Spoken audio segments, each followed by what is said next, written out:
questions. Start recording. And we're here. Welcome, local Gov Camp lockdowners, for the first session of second day afternoon sessions.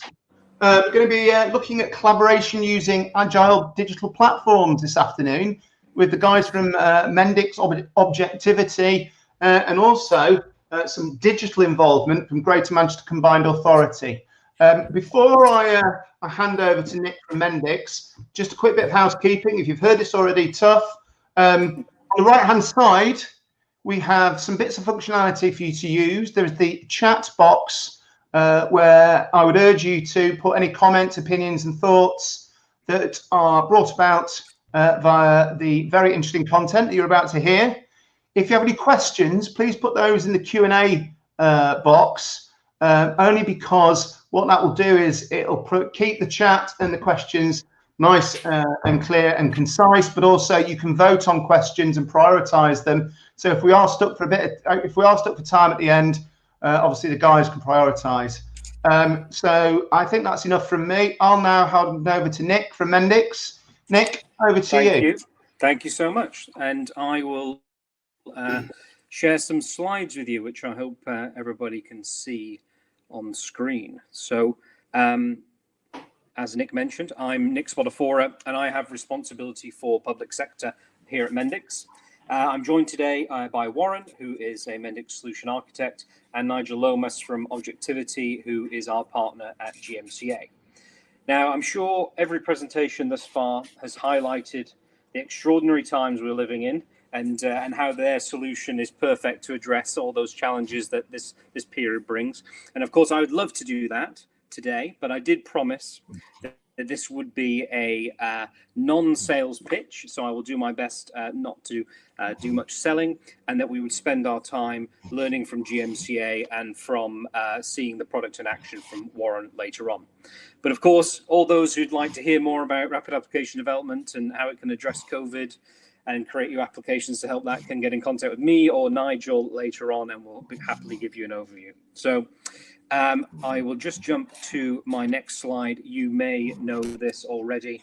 As a means of introduction, Mendix, we are a part of Siemens now, and our solution provides a platform for the full cycle of application development. We provide a capability for the full spectrum of users, may they be business people or full stack developers. And I mention this to give you some context for when we see GMCA in a moment. So GMCA, as you know, Greater Manchester Combined Authority chose our solution to be the foundation of their digital transformation. And along with Objectivity, we've helped build that foundation. And the first deliverable was an application for early years, which is going to be used by over 200,000 families, carers, local government and health professionals to help give children in the area a good start in life.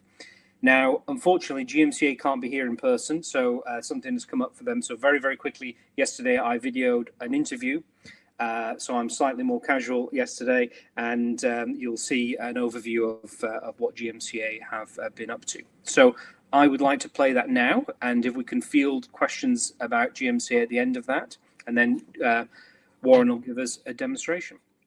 So I will play that now, and if the presenters could mute, that would be much appreciated. Okay, so today I'm joined by John Burt and Kieran Smith from GMCA. So gentlemen, thank you both for being here. I thought we would start with a little overview of your organisation. So perhaps you could tell me who GMCA are and what your organisation's remit is.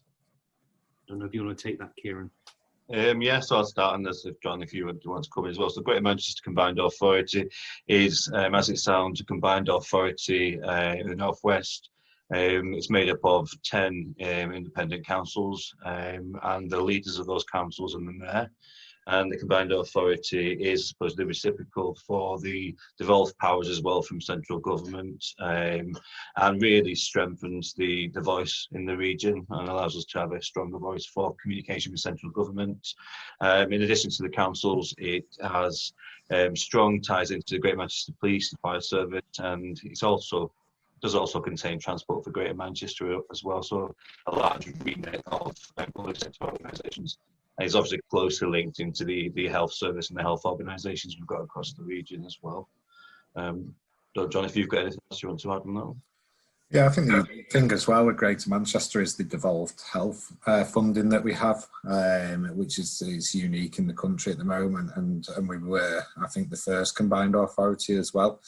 But the 10 local authorities work very closely together before that, so it's not like we've had to start from scratch. There's been good relationships, again feeding back into things like Transport for Greater Manchester and GMP that we've had those joint responsibilities for over the last sort of 20, 30 years. So it's been a natural evolution. And Kieran, you mentioned briefly there the single mayor. And of course, Manchester has the well-known mayor, Andy Burnham, and he highlighted a number of his top priorities for the region. And top of that list was children starting school ready to learn, which I guess brings us on to your early years project. Could you tell us a little bit more about that initiative? Yes, so just firstly, the priority of children starting school ready to learn is the first priority in the Greater Manchester strategy, which highlights 10 key priorities. School readiness being the first priority, but then feeding in sequentially into young people equipped with skills for life, then improved jobs and the economy. So getting that fundamental starts at the beginning of life, then obviously feeds into the other priority areas and gives you that really strong foundation for future success in life. So early years itself is an area that covers child development from pre-birth to just before the 5th birthday of the child. And the Greater Manchester has an agreed model, a universal model of assessment that spans different professions and different sectors. So, for example, it starts in midwifery, moves on to health visiting services, and then into nurseries, and then finally into schools, reception, aging schools.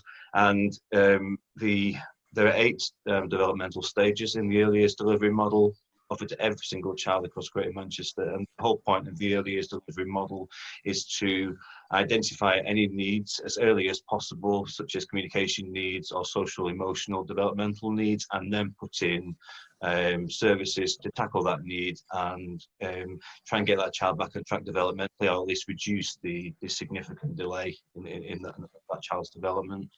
So from the perspective of digital and the early years project, I suppose we were looking at how we could bridge the gaps and increase the data sharing between those professionals. So how do we get information from midwifery to health visiting services to early education settings into schools? Is the moment, while some information is being shared, it is very siloed, and services are duplicating effort, putting in similar interventions because they haven't got visibility of that this has been tried before. And also early years as well, one of the big things that we're doing is the data is locked down currently in paper records, so we can't actually use that data in any significant way. It's not locked in a folder in a file cabinet in an office, which isn't very useful when health visitors are going out, they're mobile, or actually going to visit people in their homes. So GM is the first region really to be able to digitise what are called ages and stages questionnaires, which are the primary developmental tool that that's completed by health visitors and parents and carers. So we are very much, as I said, the first region, and previously health organisations were only able to have paper copies of those assessments due to restrictions in copyright. So we've managed to overcome that obstacle. So really what we're trying to do with the early years app is to take that that data that's locked down in those paper assessments, make it accessible to the parents and carers, makes it accessible to the health visiting service, improves the timeliness in identifying any needs because it's got really good access to that data. But also that it provides that data in a format that can then be shared, not just with professionals that are assessing in the early years delivery model, but other professionals as well that might benefit from having access to that data. Thanks, Kieran. And sorry, John, go ahead. I was going to say the key thing to add to that as well is whilst we've got the Greater Manchester strategy, we also launched from a digital team our digital blueprint in February. And whilst that looks to address some of the things, well, all the things in that strategy, but also wider. So we've developed 5 key digital priorities and 2 enablers. that kind of looks to support both that Greater Manchester strategy, but other things that are going on within the region. And the early years digitalisation very much fits within our empowering people priority.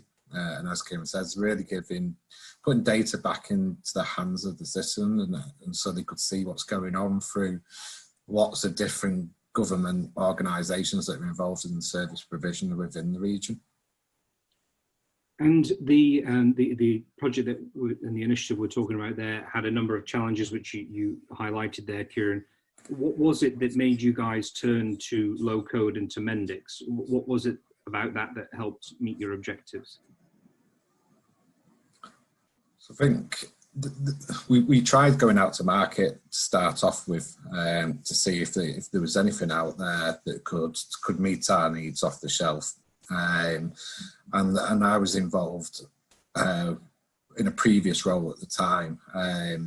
But when I joined GMCA, it was quite clear that what we were trying to do, not just with early years, but looking at the wider picture of where we wanted to go with that digital transformation journey, is that existing off-the-shelf products, particularly in the public sector space, aren't very dynamic, don't allow you to move at any kind of pace.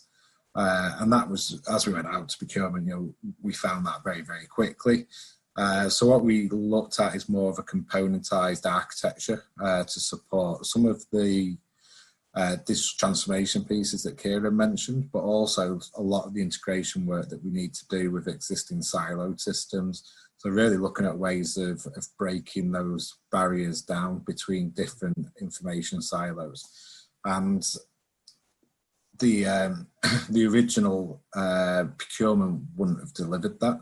We would have ended up with another silo of data. So taking the componentized architecture allows us to pick those best of breeds, use more standards-based integration capabilities, looking to the future, utilising APIs more, so we can expose data out to a whole manner of different organisations in a secure way. So that's really why we went down the low-code route, is allow us to do that rapid application development as part of the digital transformation journey, whilst plugging into existing systems, but also new integration capabilities.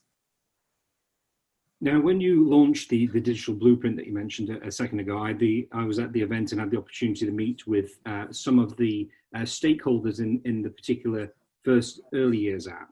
So it seemed to have a massive impact on their lives. So could you tell me a bit more about what you guys have created for them?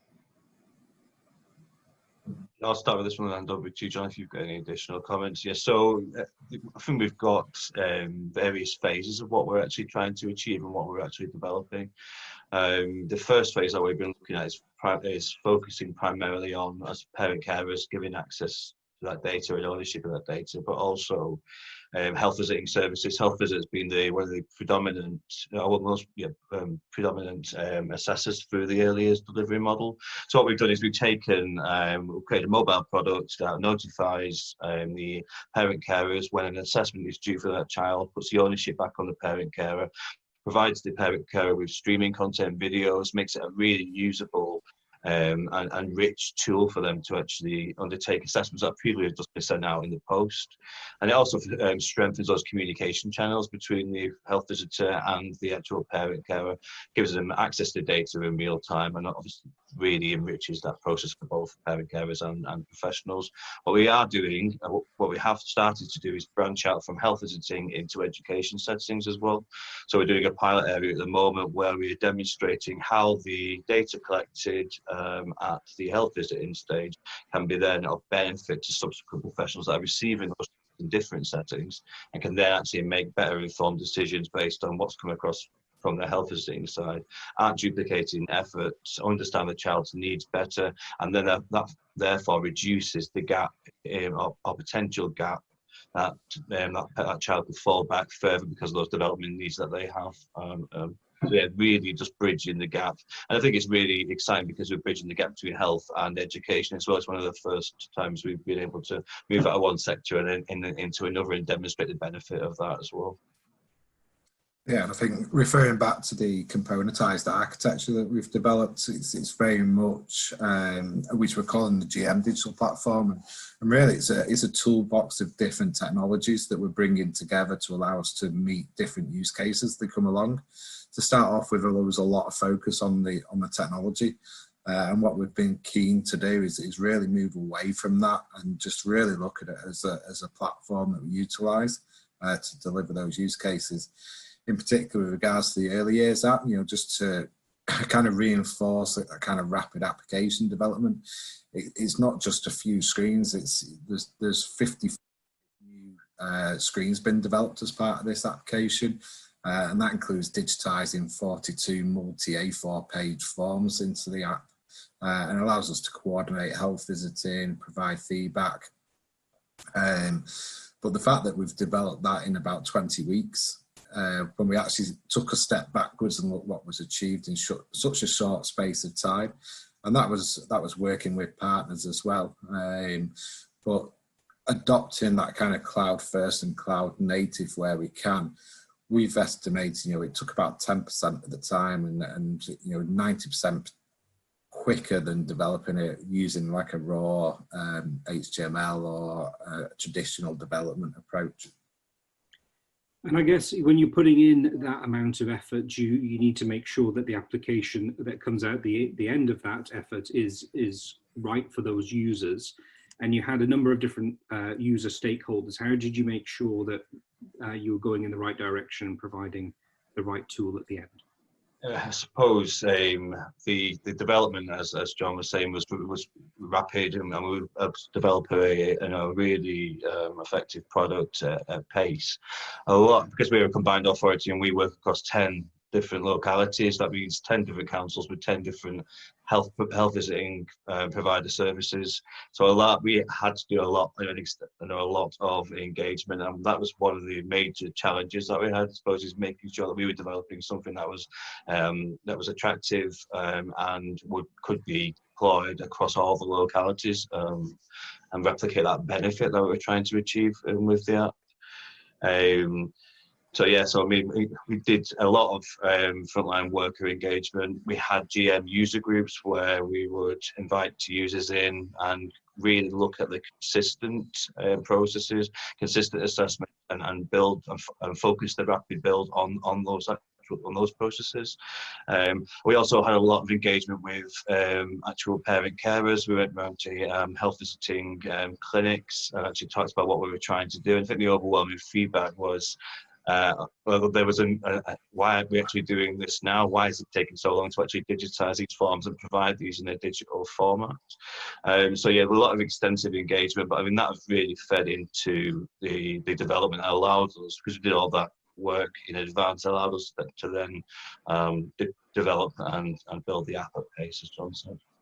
Yeah, so we kind of took the traditional agile approach, but tweaked it a little bit. So we took the role as the product owner as part of that, working and co-designing back with the local authorities with some key people within each LA. And then very much at the beginning, through the kind of discovery phase, we developed a number of user stories that would enter into our minimum viable product, and really focused on keeping people that weren't really used to that agile process focused on an MVP to make sure we delivered at pace. And then we had the extension phases that brought in additional features. But yeah, we were working in those 2-week sprints, releasing each user story and obviously refining it as we went along in the demo sessions. And we had the end users attending a lot of the demo sessions. Once we got past a certain point, the first 3 or 4 sprints were very difficult for people to understand how things flowed. But as soon as we started to knit the application together, and I think that was one of the selling points very early on when I was talking back into GMCA about using a low-code approach, is that you could very quickly show people what this was actually going to look like, rather than doing a lot of mock-ups and people not understanding the flow. You could get very quickly into delivering actual usable screens that people could then understand how they could use the application. Bearing in mind we were doing a full digital transformation piece of work with this. They were going from a paper-based process to a full digital process pretty much, overnight. So it was difficult for them to relate initially how they do things now to how things will be different in the future.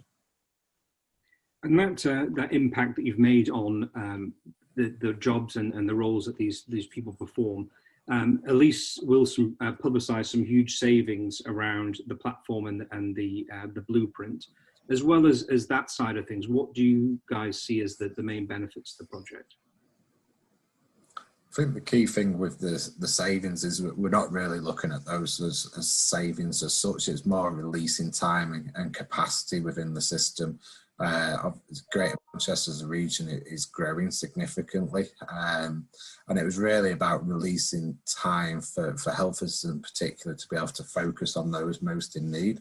So kind of being able to get into that early intervention, and that's part of the advantage of using a digital platform, is that because we're not waiting for paper forms to come back in, we can very quickly focus on those children most in need, which brings back to the original idea of doing this, was really to make sure that children are school ready. So the earlier you can intervene, the most impact you can make. Thank you. And this is my final question for you. Just wondering what's next for the platform and for your team. So we are developing a pipeline of use cases, and I think the demonstrated benefits of the low code and the rapid development have really caught the imagination of people in Manchester. So a lot of transformation, public sector transformation use cases. So we talk about things like how do we manage victim services, provide victims of crime with the data they need. Also homelessness. There's talk about how we can support homeless and transient communities across Greater Manchester using aspects of the digital platform. So I think as we've demonstrated the rapid build and the capabilities of a local platform, a lot of localities are coming forward with potential use cases as well, and asking how they can get more involved in that. I think some of the things that are kind of jumped out recently as well is how can we use digital platforms as part of the new normal that's likely to be with us for the next sort of 12 to 18 months. So we've seen in GP practices that the number of remote consultations that they now do has shot up to around 80%. And we're likely to see that in other areas as well, health visiting being one of those. So how can we embed further digital technology within the solution that we have through remote consultations, using the likes as we are now through video, but also through other methods as well. Data has become incredibly important over the last 6 to 8 weeks. So we've seen a rise in the interest around data and analytics and understanding what demand's going to look like in the future. You only need to look at the briefings every day from central government, that the fact that they've got slideshows with data produced each and every day now. I've never seen that before in my lifetime, where people have actually focused on the data so much. And I think whilst what's happening at the moment is obviously a massive impact on everybody's daily lives, I think we're going to see the remnants of this for a long time, and the new normal will be focused around that digital remote capability and analytics moving forwards.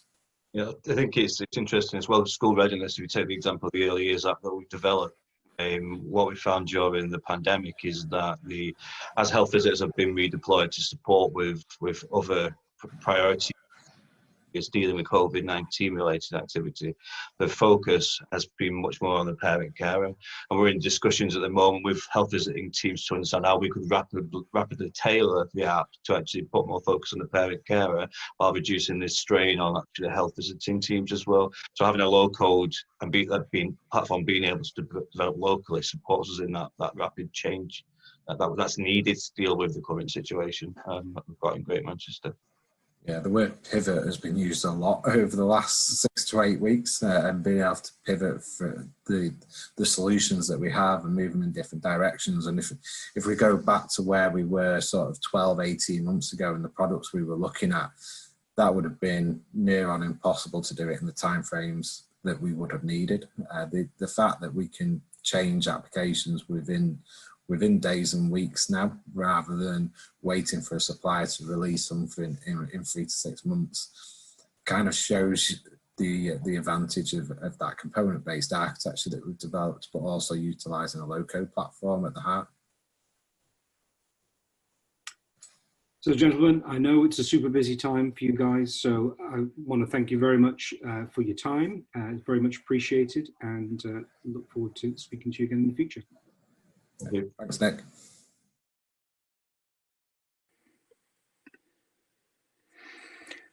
Right, so thank you to GMCA, and I pass on their apologies that they can't be with us today. So I will just check the chat to see if there's any questions there. There's nothing there at the moment. If anyone wants to very quickly post something, they can, and we will endeavour to answer it. While my colleague Warren gets ready to present to you the Mendix solution. So I don't see any questions thus far. So why don't we keep the momentum and keep going there? So this is a visual representation of the platform. I show this now so that you can understand when Warren goes through the demonstration what we're talking about. So full cycle of application development from coming up with the idea for the application, maybe the replacement of the yellow sticky note in the top right hand corner, all the way through to this visual development, to single click deployment to the cloud or on premise, and then the monitoring of those apps. And then the cycle continues again as you continue to iterate and improve things. So Warren, why don't you take over and show us what it can do for our audience? Sure. Thanks, Nick. I'm trying to share my screen. Do you have a prompt or anything in front of you? Can you hear me at all, firstly? Yes, I can hear you, and I am endeavouring to see how I can give you that power.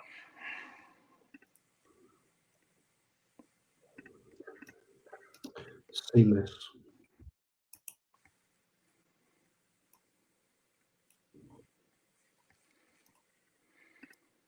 Bear with us, ladies and gentlemen. Sorry about that.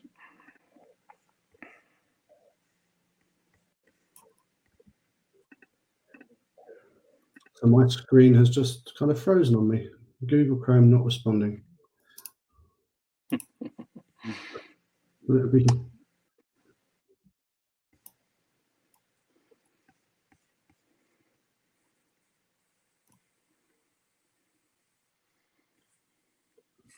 Let me restart Chrome, see if that's my end.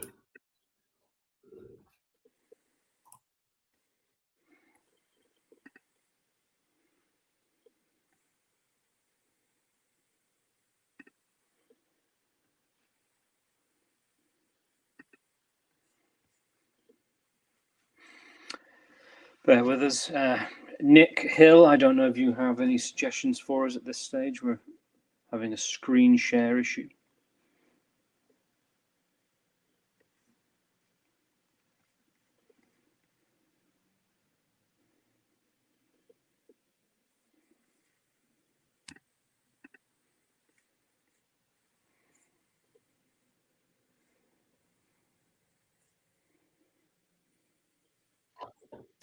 Okay, let's try again.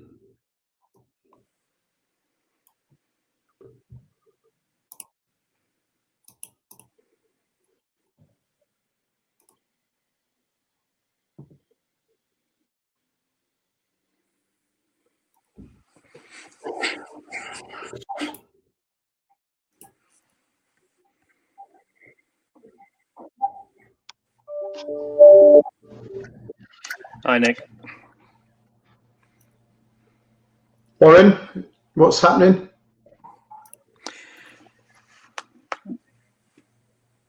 There we go. Well, it looks like it's working. Here we go. All right, smashing. Wow. Okay, thank you. Off you go, sir. All the screens I had ready to go. Let's get those up again. Okay, so looking at time then, so I've got about 10 minutes to whiz through Mendix, which is not much time at all, really. I'm going to first show you a very simple application that's been built on Mendix. It's an employee sort of sign up onboarding type application. I'm just going to show you through a few pages just to give you a feel for what's possible. It does show off a few of the widgets, a few of the sort of UI capabilities, but it's by no means sort of stretching the capabilities of Mendix at all. And then we're going to look at the behind the scenes and how we pull these kind of apps together. So as I say, this is an onboarding app. We've got form entry type capabilities, as you would expect on really all online apps nowadays. We've got the ability to upload photos, documents, and the rest of it. With Mendix, you get the ability to supply feedback if you enable that capability with one click to the right-hand side. It would capture a screenshot. So during development testing phases, it's very easy to gather, harvest that information, that feedback to enhance the application. So you can see now we've been taken on a journey. So what this is demonstrated is sort of workflow process, more form entry, validations. So behind the scenes, what's happening is we're validating data. We are integrating in with back-end systems, capturing all of this data. You can see we've got some visual capabilities on the left-hand side, some sort of progress indicator. See how you're doing through the journey. I won't step through too many of these.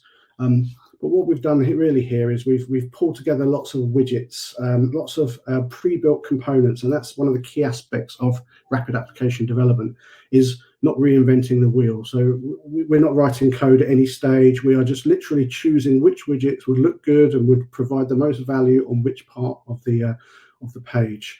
And by default, all applications within Mendix are responsive, which means that they work just as well on mobile phones and tablets as they do on desktops. And we've got that capability at the top there to view how these applications look across those different form factors. So I won't go through any more of this journey. We'll get behind the scenes and see how these things are put together. So if we close that, we're in preview mode there. So when we're developing within Mendix, we can click that button top right there and see how we're doing. So we've got an idea, because this is a WYSIWYG editor, we can see how things are looking on the screen here. But if we want a real understanding of how the application is behaving, we just click preview, it loads the application, and you step through it. So it really is a real good way of developing quickly, another reason we can develop quickly. So what we're looking at here is what we call Mendix Studio. We have two development environments within Mendix. We have Mendix Studio and we have Mendix Studio Pro. The key difference is really the skill sets of the people that are using them. And as you develop your skills, you might move from Studio into Studio Pro. It means that the more technical aspects of application development, if you have that kind of capability within your application, is pushed into the Studio Pro version. So a lot of the time, this version, Studio is really sort of used by the less technical members of the team, such as the business analysts, but those members of the team that really understand the true value you're trying to drive with these applications. So they can maybe prototype very quickly within Studio and then lay out and get the workflows sort of pulled together as you wish, and the start of all the logic and the intelligence behind every application, and then hand off the more technical aspects to the professional developers working in Studio Pro. And we typically see teams of sort of 3, 4, 5 building these kinds of applications. So in terms of what we're looking at here, this is an online development environment. We have access to the main components of every application on the left-hand side. So we've got pages, we've got the domain model, and we've got logic. That fourth item is all around defining the menus that you sometimes get within applications, but not always. Those first 3 you'll always have. On the right-hand side, so we're looking at the home page we saw just then briefly. We can select any element on this and configure it. So you can see as I select different elements, the contextual properties panel on the right-hand side is changing based on so if it's a text box, it's going to give us configuration options for a text box. If it's a button, we're going to get different options. Next to the properties pane, we have the toolbox. So this is a list of predefined components that we can simply just drag in. So if I wanted another image overlaying this image, I can just drag in my image item and then configure it. Obviously, you would choose what kind of image. There's an image at the background here, so I could choose the image here, for example, if I wanted to change that image as quickly as that. But that toolbox is quite extensive out of the box. If we want to enhance the options available to us when we're developing, we can go off into our app store, the Mendix app store, which is a larger repository of pre-built components. We try and keep the platform relatively light, so we put only the essential, the most common widgets and components in there. The app store has hundreds and hundreds more. It might be specialist connectors. It might be integration in with the latest and greatest, such as Internet of Things or machine learning. It might be just fancier ways of presenting data on a page. It takes seconds to pull in any of these capabilities into your application, and what that means is that your toolbox will grow in capability. So just to step you through the other items of components of an application. So the second area I mentioned was the domain model. So this is really the data that backs up. It's the definition of the schema of the data that backs up your applications. So as this is a no-code platform, we're not expecting anyone to know SQL or any other of the database languages that enable you to traditionally create schemas. This is simply a case of dragging in an entity from your toolbox. You can see the toolbox is context specific. So if I wanted another entity in here, I can create an entity and I can add the attributes, which are effectively what we're talking about here is really sort of tables and columns within tables in a relational database that backs up Mendix.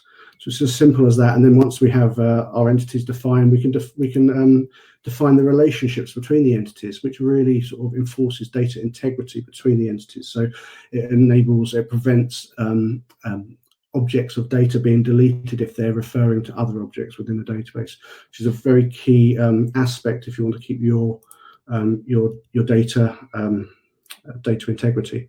And the final aspect of any application is really the logic.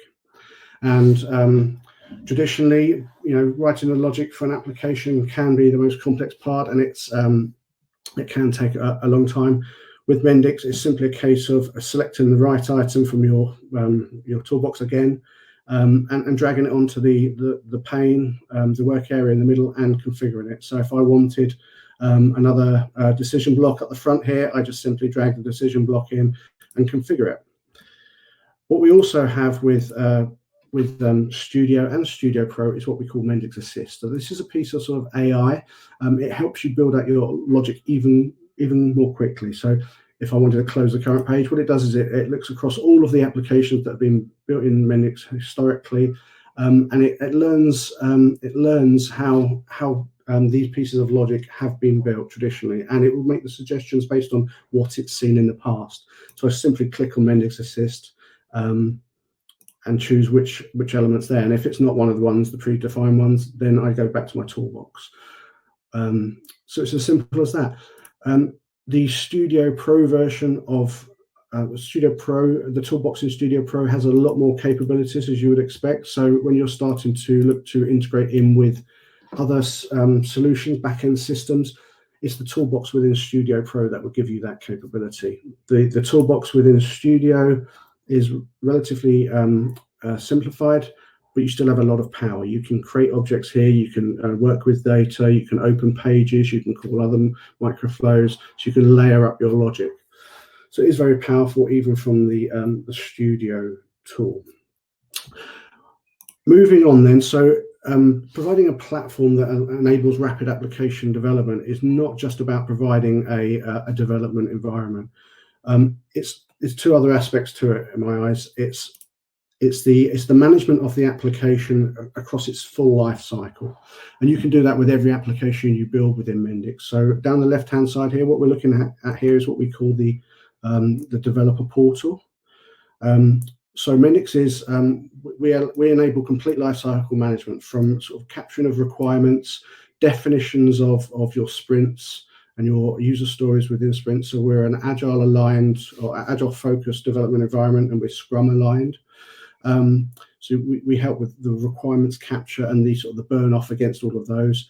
Obviously, the development and all the aspects that go into development. Once you have your application ready, we enable one-click deployment across any cloud or even on-premise, multiple environment. And once that's set up, as I say, it's just one click. Once you have your application running, we've got deep analytics into all of the performance, the load on your application, whether the management of scaling, if you need to scale, that can all be done within the Mendix environment as well. If any of these areas you have solutions for already, we can switch out to those areas, such as Jira, if you use Jira for sprint capture, because Mendix has a full featured API backing all of this up. So for any of these areas, we can just reach out to other solutions and use that as the golden source of information. Finally, backing all of this up is the Mendix ecosystem. So we looked at the App Store, so that's kind of one aspect of it, but we have other aspects too within our ecosystem. We have a huge community with using Mendix. We have over 120,000 people using Mendix now, building Mendix applications, and that community is very active. They're sharing information, they're writing blogs. We have a forum that community are very active within. So if you post a question within the forum, you're typically going to get a response within sort of 10-15 minutes. And finally, we have the Mendix Academy, which is a free online training. So you can actually go get some free training today on the Mendix platform. And if you go to mendix.com, you can sign up today. You can access Studio, which we just saw. You can even access Studio Pro. You can download that, and you can start building applications today. So I highly encourage you to do that, and I can guarantee you'll have your first app at least to a semi-running stage within a matter of hours. So that's all I had for today, Nick. No, that's perfect. Thank you, Warren. I shall also, as we're coming to the top of the hour, I'll throw in also, if you are interested in doing some training, you can also certify yourself in the Mendix platform, do a little exam if you want, which is normally chargeable. That is free of charge if you would like to take that exam. So if you want to reach out to me, I can give you a code which would allow you to do that. I did try and make that a pop-up offer on this fantastic new piece of technology, Big Marker, but I couldn't get it to work, and that's my fault rather than its fault. So if you want to drop me an email or reach out via Nick Hill, I can certainly give you a code to access the free certification. So I'll just check for questions. I don't think we have any, I'm afraid. If anyone would like a question, we can take it at this point. No. I think in that case, we will bring our presentation to a close with a couple of minutes to spare before 3 o'clock. Nick Hill, thank you so much for allowing us to present today, and thank you to everybody who has joined us. And again, thanks to Nigel Lomas for objectivity for being here as well. Thanks very much, Nick. Thanks, Warren. Thanks, Nigel. And please thank the chaps from Greater Manchester Combined Authority for taking the time.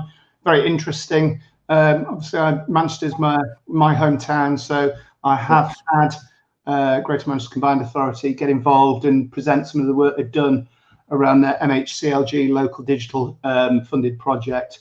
So yeah, good bunch of guys doing a lot of interesting things there at Greater Manchester Combined Authority. The recording will be online hopefully later on this week, so people will be able to access it. So just leaves me to say, as I do at the end of every webinar, everyone stay safe. Thanks for getting involved. I'm going to stop the recording now and end the webinar. So take care and enjoy the rest of your day. Take care.